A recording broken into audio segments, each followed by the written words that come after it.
In today's lesson, we're going to be learning the very basics of CSS, short for Cascading Style Sheets.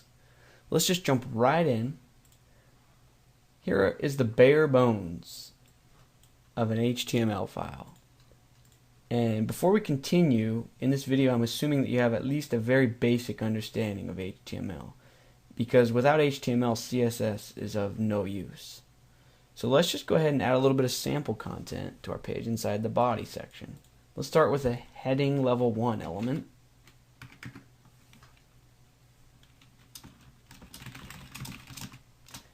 Let's also add a paragraph.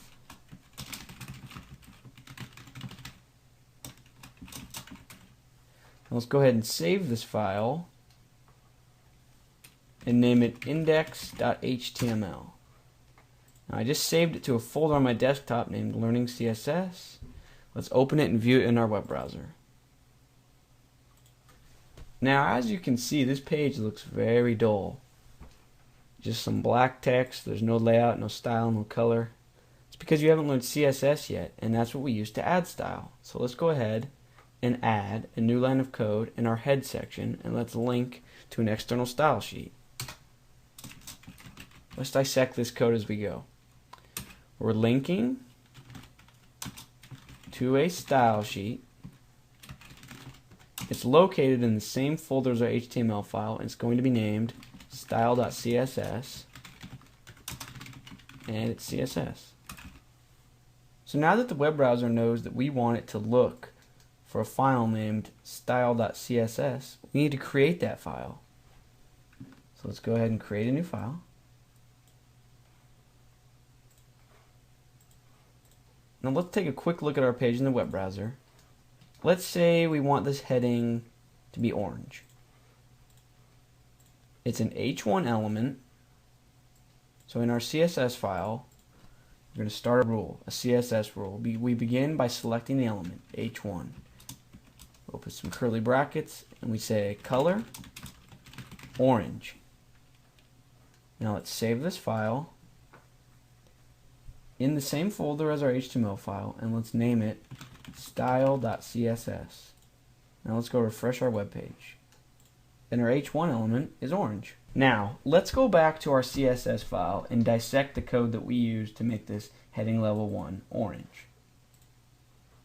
This entire bit of code is called a CSS rule. It begins with a selector. H1 tells the web browser which element we want to select in style. Next up, color is a property, and orange is the value. Properties and values form to create a declaration. Let's add another declaration.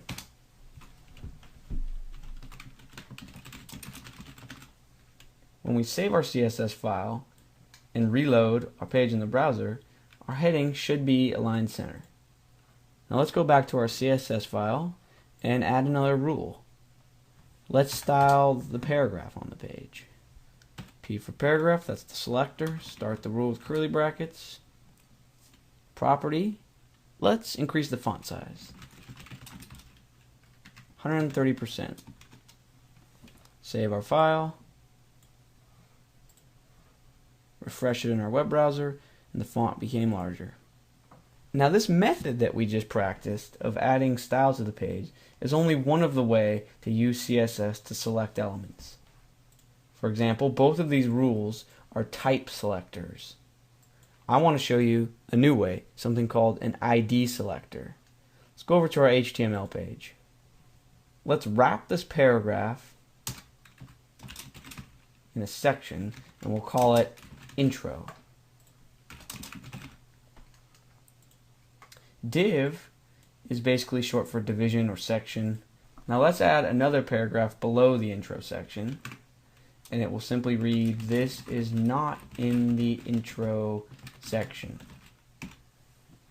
Now let's say, for example, we want to style this intro section of the page.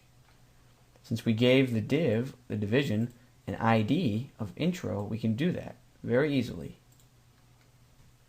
We'll add a rule in our style sheet, #, which is how we select elements that have IDs, and then intro start our rule. Let's give the intro section a background color of yellow.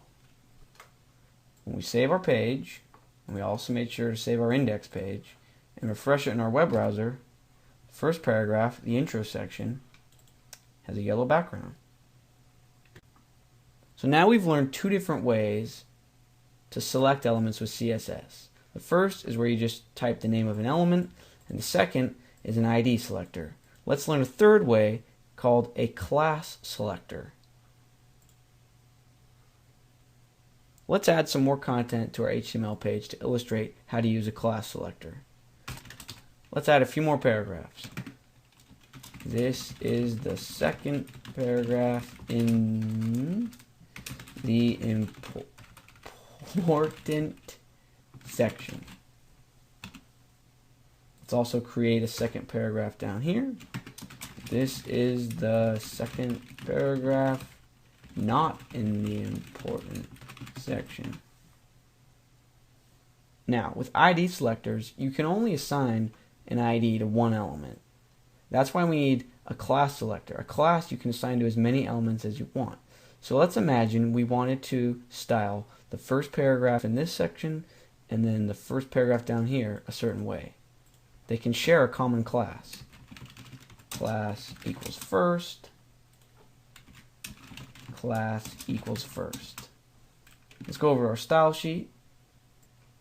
Now, similar to an ID selector, a class selector begins with a period and then the name of the class. So first, begin our rule. Let's style our page so the first paragraphs are larger. Font size 200%. So we save our CSS file. We save our HTML file, refresh our web browser, and the two paragraphs that have the class of first are larger. So now we've learned three different types of CSS selectors: type selectors, ID selectors, and class selectors. Now let's go ahead and learn a fourth type of selector called a descendant selector. Let's look at our page in the web browser. Imagine that we wanted our first paragraph only in the intro section to be red. Let's write a rule to achieve this. So we start out by selecting the intro element. Then inside that we want to select the first class. And then we write our declaration. Color red. Save our CSS file. Refresh our page. And it's red. Let's dissect how we did that. Intro highlights, or selects rather, this chunk of the code. We add a space, and then we add the class, and it narrows the search down even further. Then it selects only the first class inside the intro. Now what's fun is you can select as many levels deep as you need to. So let's imagine that the word paragraph was wrapped in an EM element. Let's imagine we wanted to style only that section of the code. Let's imagine that this was also an EM, just to distinguish the two EMs. Start out by selecting the intro, then first, and then inside that paragraph we want to style the EM element, and we'll say color green. Save our file, refresh our web page. You can see that the EM made this italic as well as this, but only this one was green. And that's thanks to the power of descendant selectors. And that's it for today's lesson. Let's do a quick recap. Learn how to link to an external style sheet. We learned the basic structure and syntax of CSS.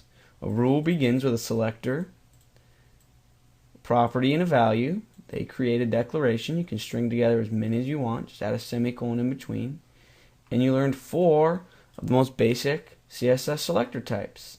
So you can actually do quite a lot. And that's a wrap. Stay tuned for more CSS lessons. Thank you.